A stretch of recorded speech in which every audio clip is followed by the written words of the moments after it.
The Owl and the Two Rabbits by Nadia, Sammurtok, and illustrated by Marcus Cutler.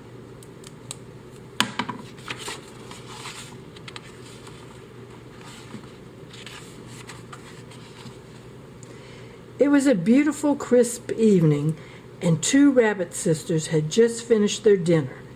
Even though their parents had told them to remain hidden when they played outside, so as not to draw the attention of predators, they decided to go play on some rocks close to a hillside. At first, the two rabbits moved slowly, careful not to draw attention to themselves. But they soon forgot about being cautious as they found some rocks to jump on.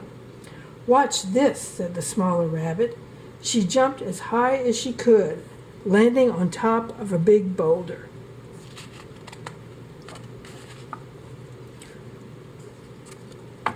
"Wow, that's high, sister," replied the bigger rabbit, "but I bet you can't do this." The bigger rabbit leapt as high as she could and landed on the other side of the huge boulder. "That's amazing," called the smaller rabbit. Suddenly, an owl swooped down, landing right in front of where they were standing. "What's going on here?" said the owl. His huge wings spread from left to right, completely blocking the way back to the rabbit's den. The rabbits froze with fear as they studied him from top to bottom.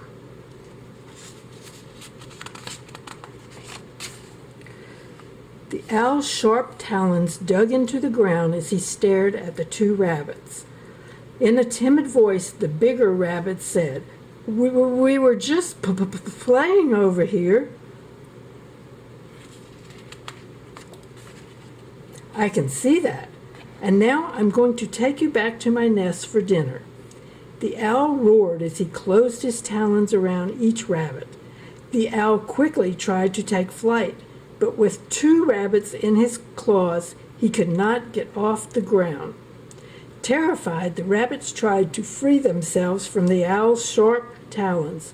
They pushed and pushed until they were able to get their feet on the ground. Once the rabbits had freed their feet, they ran as fast as they could, pulling the owl behind them as they went. As he struggled to right himself, the owl heard his wife yelling from a distance, "Let one go! We'll have the other!" The owl called back to his wife, "No, I want both of them. Too much time will pass before we can find another, and we will go hungry." The rabbits ran as fast and as far as they could, and the owl soon tired of holding on to them. He let go of them, but continued to follow, soaring through the air just overhead. The rabbits kept on running. They spotted a huge boulder sitting on top of a hill. "Come on, over to that boulder. We will run behind it and push it on top of the owl," cried the bigger rabbit. "We can try," said the smaller rabbit doubtfully. The boulder looked too big for them to move, but she was willing to try anything to get away from the owl. The rabbits stopped at the boulder, one on each side, and waited for the owl to catch up. Soon after, the owl swooped down toward them. He landed right in front of the boulder. The rabbit sisters were terrified, but they stayed where they were. "Ah, finally. Now come over here and let's make this quick. I'm very hungry," said the owl. The bigger rabbit whispered to her sister, "Now, sister, push as hard as you can." And so the rabbits pushed the boulder with as much strength as their bodies had, and the boulder rolled quickly towards the owl. The owl could not get away and disappeared beneath the boulder. Relieved, the rabbits jumped for joy, knowing they had defeated the hungry owl. Then, worried that the owl's wife might come after them, the rabbits hid among some Arctic willow, staying perfectly still as she swooped past them.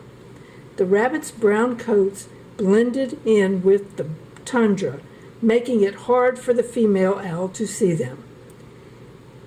As she passed, the rabbits heard her grumble. "I told him we should have gone for only one at a time. Now look what's happened." The female owl flew away, and the two little rabbits were finally safe. They had learned to never play again out in the open where hungry owls might find them, and they were glad they had defeated the greedy owl. The end.